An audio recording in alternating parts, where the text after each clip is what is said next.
con mi mamá. Eso va a estar lindo. Y, ¿te gusta? Soy Bob el constructor. Me dijeron que se te averió algo.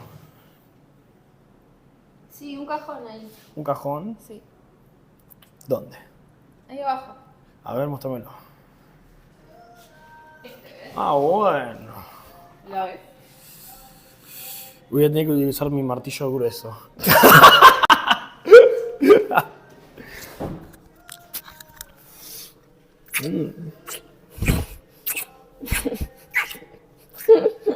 Bueno, vamos a cocinar el turrón proteico. Para eso vamos a necesitar un bowl. Esto no es un